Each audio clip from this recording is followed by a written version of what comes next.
ডলারের বিপরীতে ইয়েনের পতন থামছেই না। পরিস্থিতি মোকাবিলায় দীর্ঘ 15 বছর পর আবারও একই লক্ষ্যে হাত মিলিয়েছে জাপান ও যুক্তরাষ্ট্র। এখন কেবল আনুষ্ঠানিক ঘোষণার অপেক্ষা।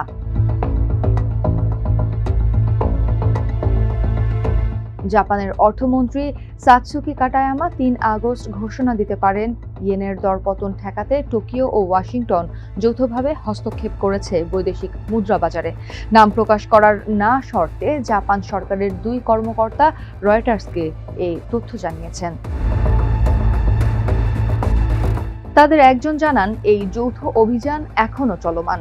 কাটায়ামা তার ঘোষণায় অতিরিক্ত দরপতনের বিরুদ্ধে 2 দেশের অবস্থানও তুলে ধরতে পারেন। 5+ স্টার রেটিং প্রাপ্ত দেশের সর্বোচ্চ বিদ্যুৎ সাশ্রয়ী ওয়ালটন এসি স্মার্ট কমফোর্ট এখন নেক্সট লেভেলে। বাজার সংশ্লিষ্ট সূত্রগুলোর মতে 2011 সালের পর এই প্রথম ইয়েনের পক্ষে একসঙ্গে নেমেছে জাপান ও যুক্তরাষ্ট্র। লক্ষ্য একটাই, ডলারের বিপরীতে 1986 সালের পর সর্বনিম্ন পর্যায়ে নেমে যাওয়া ইয়েনকে কিছুটা শক্তিশালী করা। গত 30 জুলাই নিউ ইয়র্কে লেনদেন চলাকালে ডলারের বিনিময়ে ইয়েন কেনে জাপান। ব্যাংক অব জাপানের তথ্য অনুযায়ী এজন্য প্রায় 58.97 বিলিয়ন ডলার বিক্রি করেছে দেশটি। জাপানের প্রথম হস্তক্ষেপের পর ব্যাংক অব জাপান মুদ্রানীতি অপরিবর্তিত রাখে, তবে একই সঙ্গে শীঘ্রই সুদের হার বাড়ানোর জোরালো ইঙ্গিত দেয়।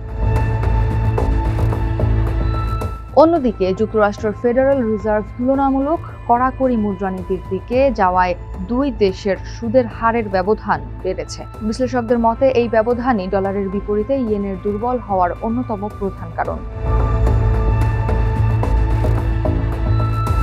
31 জুলাই ব্যাংক অব জাপানের গভর্নর কাজুও উয়েদার সংবাদ সম্মেলনের পর হঠাৎ করেই বেড়ে যায় ইয়েনের দর। ওই সময়েও নতুন করে ইয়েন কেনার মাধ্যমে বাজারে হস্তক্ষেপ করেছে টোকিও। জাপানের শীর্ষ মুদ্রানীতি কূটনৈতিক আতসুসি মিমুরা বলেন, মুদ্রানীতির সঙ্গে সমন্বয় রেখেই বৈদেশিক মুদ্রানীতিতে পদক্ষেপ নেওয়া হবে।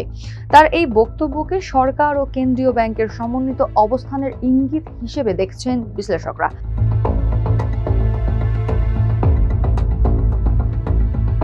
31 জুলাই যুক্তরাষ্ট্রের ট্রেজারি বিভাগ কয়েকটি ব্যাংকে সম্ভাব্য হস্তক্ষেপের জন্য প্রস্তুত থাকতে বলেছে বলে একটি সূত্র রয়টার্সকে জানিয়েছে। এর আগে মার্কিন অর্থমন্ত্রী স্কট বেসেন্ট বলেছিলেন, ইয়েন তার কাছে খুবই অবমূল্যায়িত মনে হচ্ছে। বিশ্লেষকদের মতে এই সমন্বয়ের আরেকটি কারণ যুক্তরাষ্ট্রের ট্রেজারি বন্ডের ফলন বৃদ্ধি নিয়ে উদ্বেগ। ইয়েনের দরপতন অব্যাহত থাকলে জাপানের সরকারি বন্ডের বিক্রির চাপ বাড়তে পারে। আর জাপান যদি হস্তক্ষেপের অর্থ জোগাতে বড় পরিসরে মার্কিন ট্রেজারি বন্ড বিক্রি করে, তাহলে যুক্তরাষ্ট্রের বন্ড বাজারেও অস্থিরতা তৈরি হতে পারে। এ কারণেই 2 দেশ পরিস্থিতি সামাল দিতে সমন্বিতভাবে এগোচ্ছে বলে মনে করছেন বিশ্লেষকরা। জাপানের অর্থনীতি বিষয়ক মন্ত্রী মিনোরু কিউচি বলেছেন, সরকার বাজারের সঙ্গে যোগাযোগ আরও জোরদার করবে। তার ভাষায়, জাপানের আর্থিক সক্ষমতার ওপর বাজারের আস্থা ধরে রাখা অত্যন্ত গুরুত্বপূর্ণ।